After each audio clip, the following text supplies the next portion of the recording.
Hello, everybody, and welcome to another edition of UDS Interviews.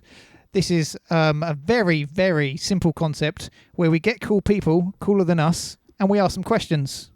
This week, I am joined by my co-host, partner in crime, Tom Baker. Hello. Oh, is he the cool guy you're talking about? Yeah, I think so. Craig. I feel so special. And we are joined by Twitch streamer extraordinaire, David Tate. I don't know if that's my claim to fame, but I do enjoy streaming on Twitch. Right now in this quarantine time, I'm actually in New York City, and I can't go anywhere. So streaming is kind of like how I'm hanging out with people right now. So that's kind of my approach to it. Like I prioritize the talking to people than the playing the game. So over the playing the game. So that's like your social aspect of your life. What's your claim to fame, your money-making, schemes? Yes, my day job, as it were, is I am a visual effects artist. Ah. Specifically a digital compositor. There's lots of terms I can throw at you if you want. You're the Van Gogh of the modern era, is what you're saying. Don't know about that. I would like to be someday. I don't know. There's a lot of artistry involved in what I do, and I feel like, and maybe this is true for every artist, but I feel like there's so much more that I could improve before I can say that I'm anywhere near that level. So you're your own worst critic, is what you're saying? Oh, I think that's an artist thing. I think we all are our own worst critic. So, yeah. Okay. How long have you been in the VFX sort of circle? So this is a tough question for me to answer because it was sort of a soft transition. I used to do After Effects work, like motion graphics, and then before that I was a video editor.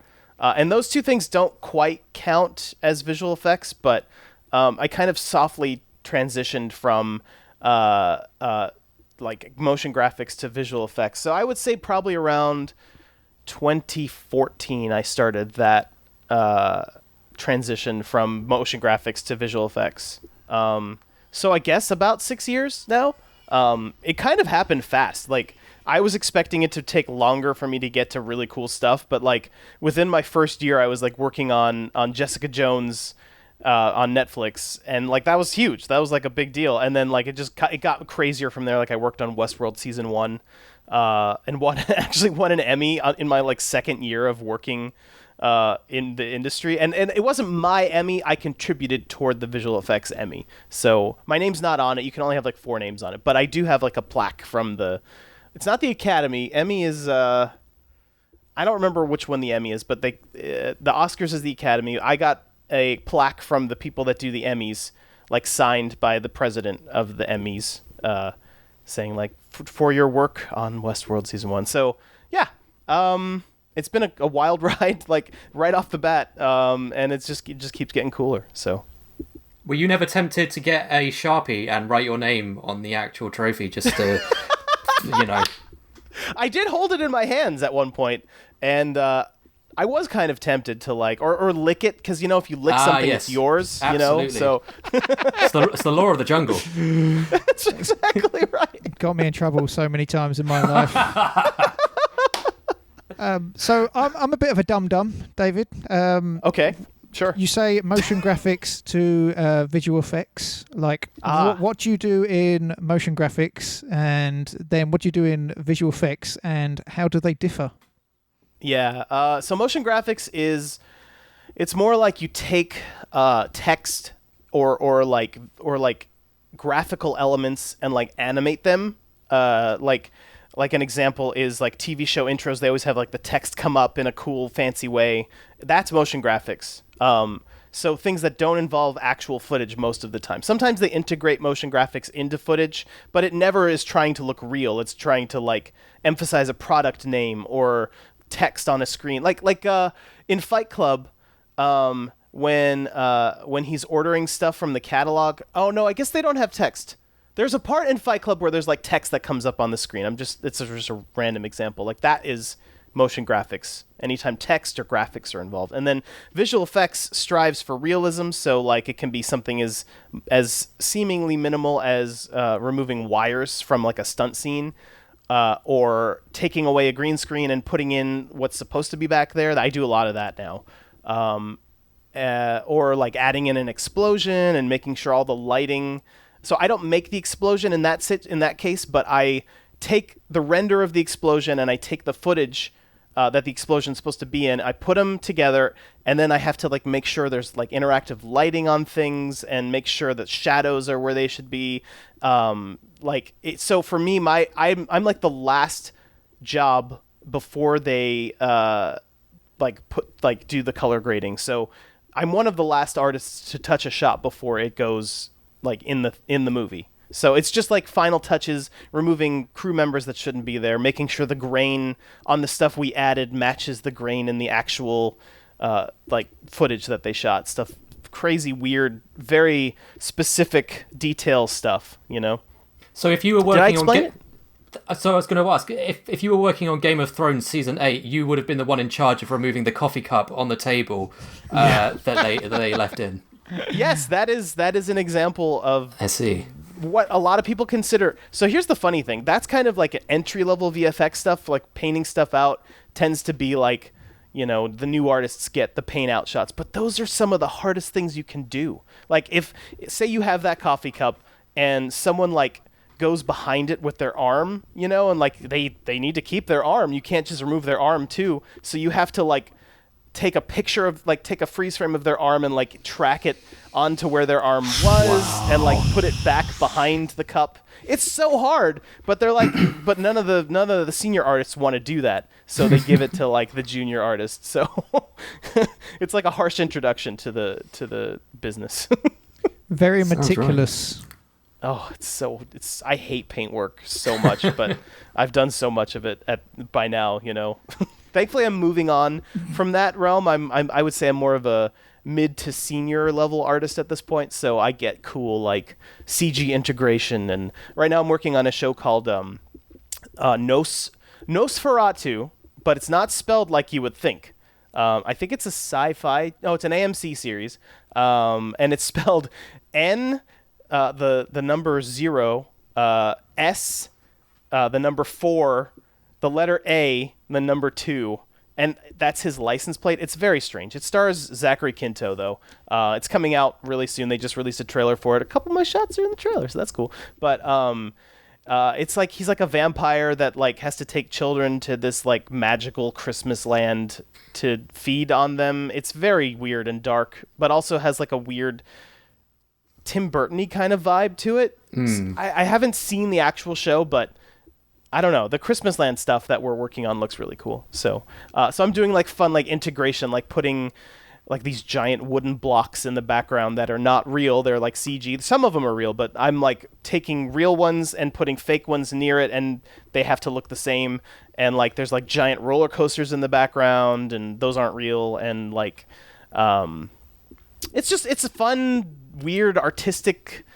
I love doing the hyper real stuff. Realistic stuff is cool, but I like making something look a little bit more than real, and so like we're really pushing the saturation of the colors and just kind of playing with it a little bit. And like that's why Tim Burton is one of my favorite visual directors, because like he never really goes for realism. He always like hyper. He either dark like pushes things really monochromatic or really colorful, and there's like no in between with him. And I just love that. Like that's my jam, as it were.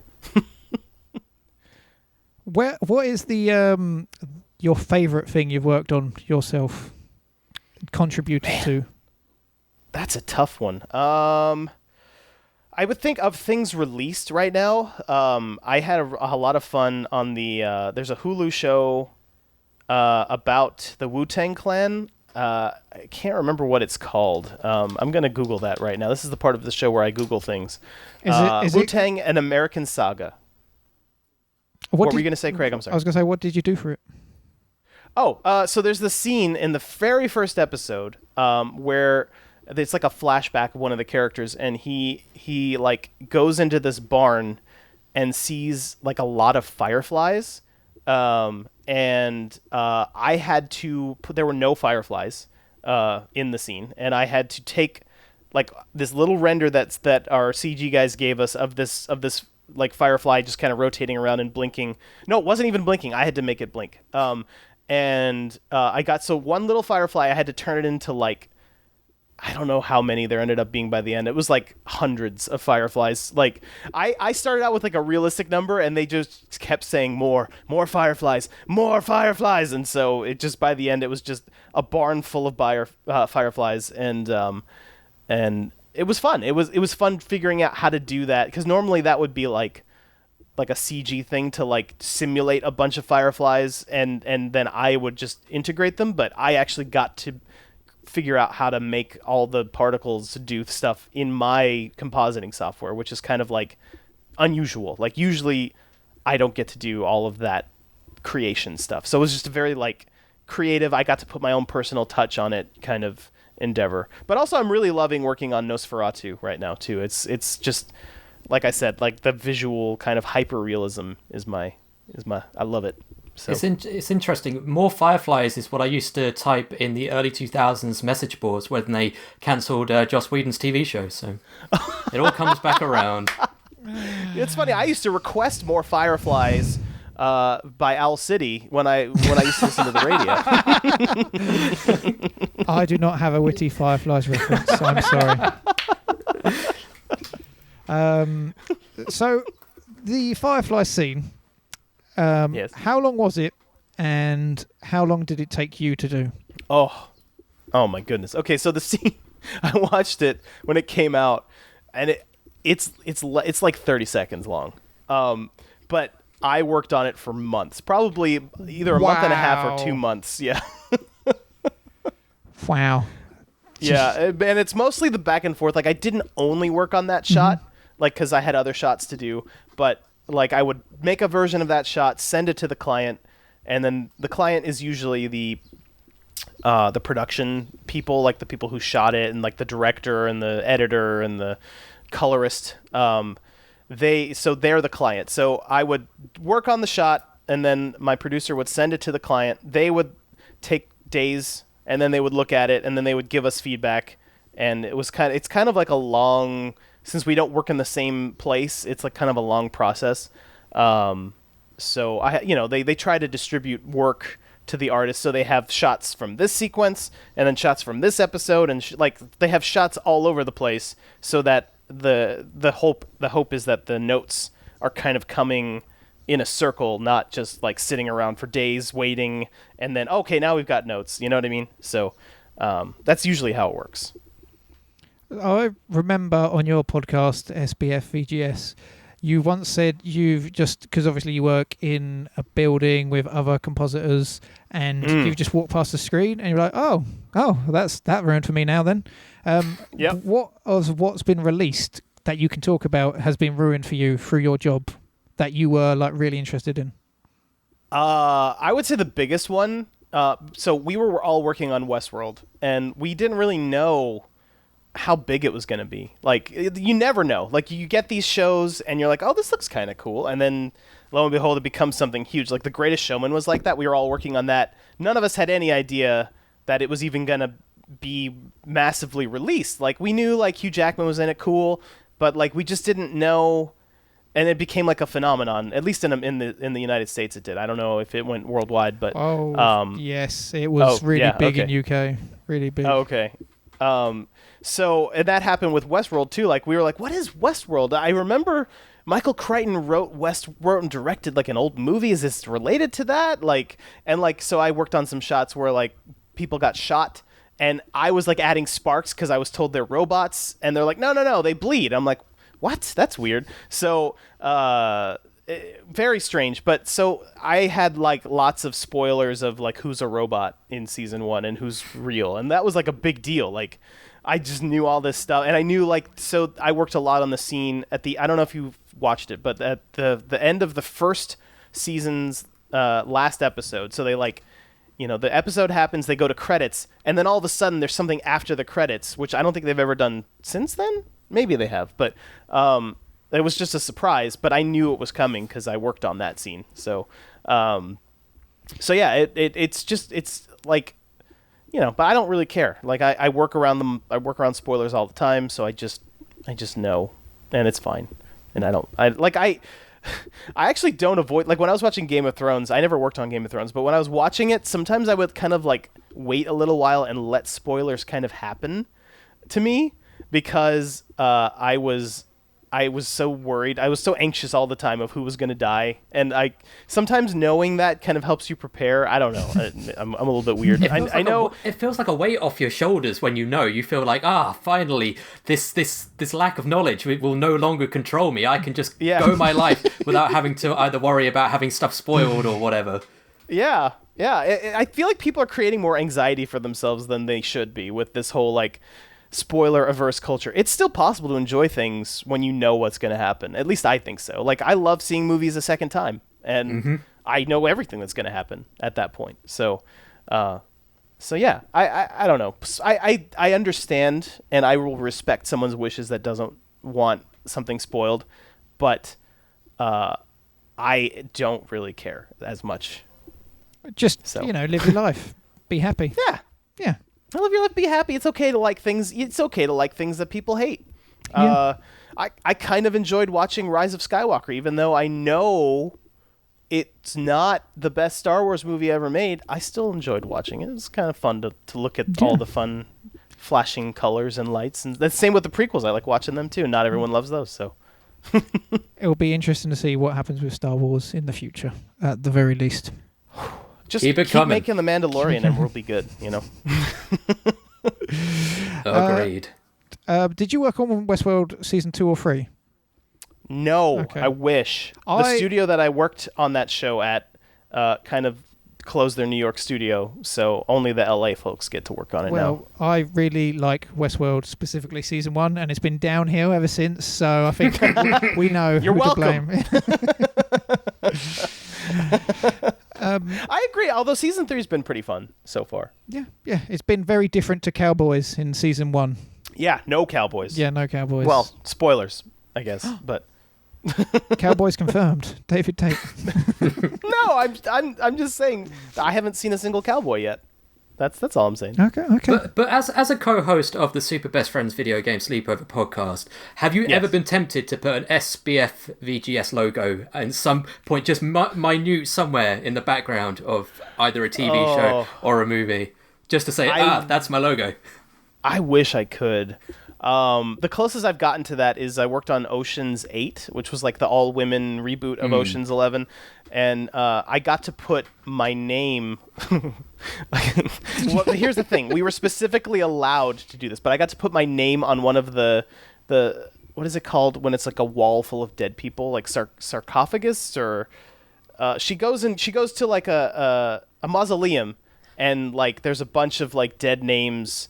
it's a weird thing. I don't go to graveyards very often, but she's going and visiting someone, and I got to put my name like right in the middle of one of the shots.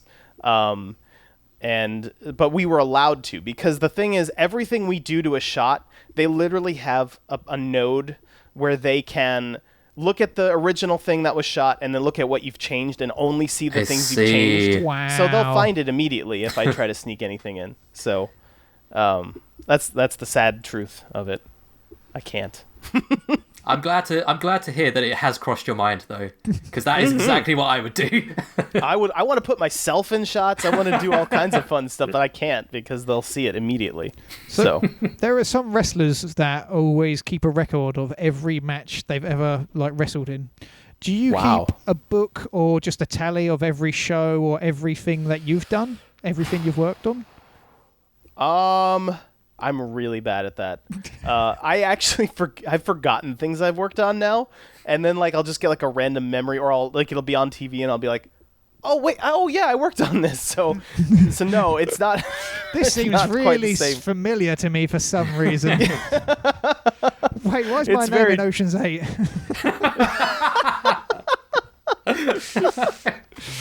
It's true. That's one of those ones I forget about. I forget about Ocean's 8. There's another one called like. As good as it... No, not As Good as It Gets. That's an old movie with Jack Nicholson. It's about old men doing one last heist. I can't remember. Oh, is that Michael Caine? Yeah, Michael Caine's in it, but I can't remember the name of it right now. But see, there you go. I've forgotten the name, and I forgot that I worked on it, and then I was like, oh, wait, that's right. I worked on this.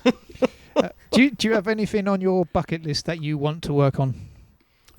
Well, if I mention it, you're going to get mad at me because we've already talked about it so much. I don't know what you're on about. It's not Steve Tyler's autobiography, is it? In film form? No, it's Liv Tyler's. No. Damn. I don't want to miss a thing if it has. Oh, man.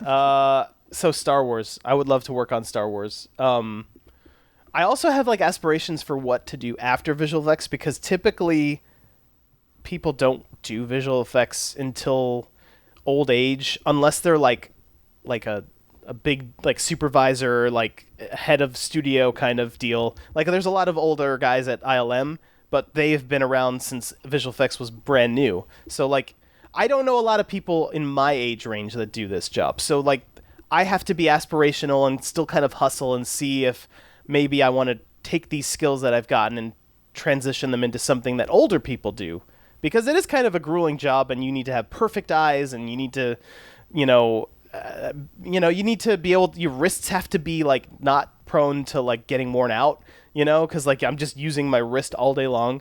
So anyway, I have aspirations to be like a director at some point. I would love to direct. And so like, I would love to work on a Star Wars, but also I would love to direct a Star Wars, which it's insane. Like, I feel like it's one of those things I want to do, but then if I ever got to that point, I would not want to do it anymore because there's so much pressure and like what happened with Rian Johnson, I could be hated for years. No, that's the best Star Wars film. That is my favorite one. I do like that movie, but I know a lot of people hate it. So we can expect the Star Wars Christmas Special 2, directed by David Tate in the future. Craig and Tom will be Ewoks in the background. Confirmed here, finally. Confirmed. If I ever so get down. to direct, I'll make you guys Ewoks. What'd you say? I'm so down for this. This has got to happen now. Make it happen, Disney. Come on, Disney. I know you listen to this show. All Ewoks are British, as far as I was aware. Like, they got like that's one Yeah, page. it's true. Yeah, a lot of Star Wars actors are British because they shot in England somewhere. Yeah, that's true. There you One go. of Pinewood yes. Studios, I think. I wasn't on the set, but I happened to be at Pinewood Studios, and I was just like, I just walked past the X-Wing. Wasn't allowed to take a photo or anything, but I was just like, You really did? yeah. That's amazing. They were filming Rogue One at the time, and I was like on a presenting That's course. so cool. Yeah, and That's really cool. But like you see like a broken down car with just some tarpaulin over it so that it doesn't get water damaged. That literally what this X-Wing was like. They just like threw a sheet over it so that it doesn't get any damaged or anything. Yeah, that's so cool. I mean, even if I don't get to work on one, I would like to go and like touch an X-Wing or something. Just like my hand has touched this object. It'd be cool. That would be cool. We can all aspire to touch an X-Wing. A compositor is, there's entertainment everywhere. So, that job is probably something people could aspire to. What tips or hints would you give for people who want to be in that business? Well, my path was a little bit... my path was a little weird because I had two friends that did it already. So they were able to give me email addresses for studios, and I may not have been prepared for my first job that I took as a compositor. Like I may have faked it until I made it, sort of thing. But honestly, I would say just try to. So there's a lot of us on Twitter now. There's a lot of compositors. We're on Twitter. I follow people that work at ILM. I follow people that work at what's the one? Double Negative, I believe, is the one in London. I follow people that work at all these studios that I wouldn't mind working at some point. And just kind of schmooze. Just get to know people. Talk to them. Ask them. Oh, you worked on that? What'd you do? Just so you don't even have to be in the same physical space as someone anymore to make contacts anymore. So just do that. Befriend people, and don't necessarily do it on LinkedIn because I almost never accept new friends on LinkedIn. So just do it. And also keep doing personal projects. Find people like working on movies that need help, and like that's what I did. I actually worked for free. You're not supposed to do that, but I did it. And I got stuff to put on my reel, because having a reel is important. And don't just use college projects as your reel, because typically those are like lessons, and we recognize okay, they did all the FX PhD tutorials and now they're using it on the reel. Try to mix it up, try to do something unique, but then also like just make friends and have them put in good words for you if you need work, and that's how it worked for me. So yeah, it's not what you know, it's who you know. It's so true, and it's a shame, but like, you know, I've known people that have been aspiring actors, and it's typically who you know, and you know, like it sucks that that's the way the world is, but if you do have good person-to-person skills and can make friends, then that's like probably your best bet.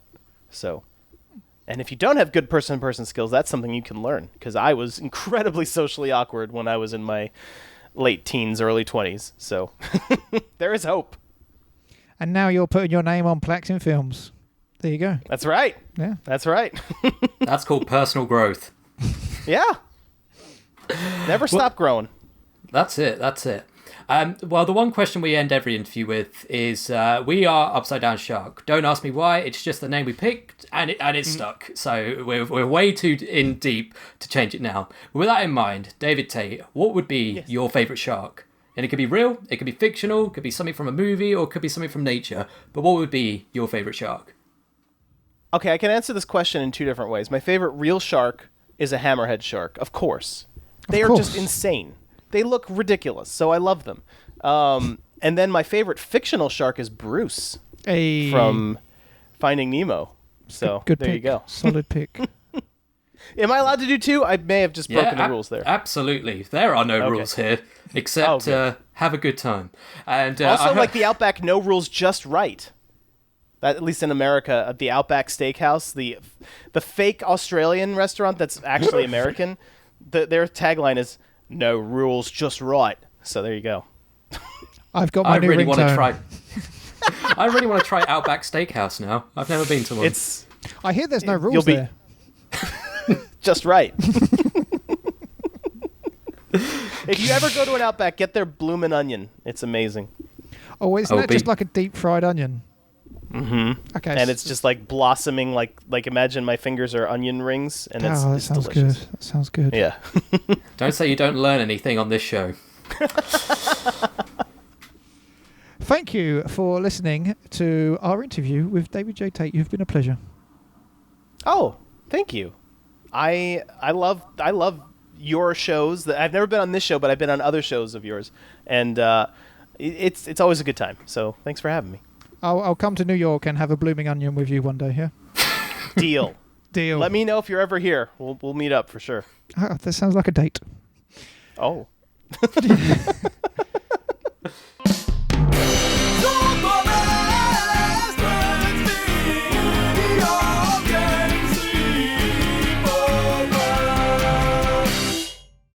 Hello, everybody, and welcome to another. Well, that was good, wasn't it? God. Oh, wow. I was Good going, job. what am I doing?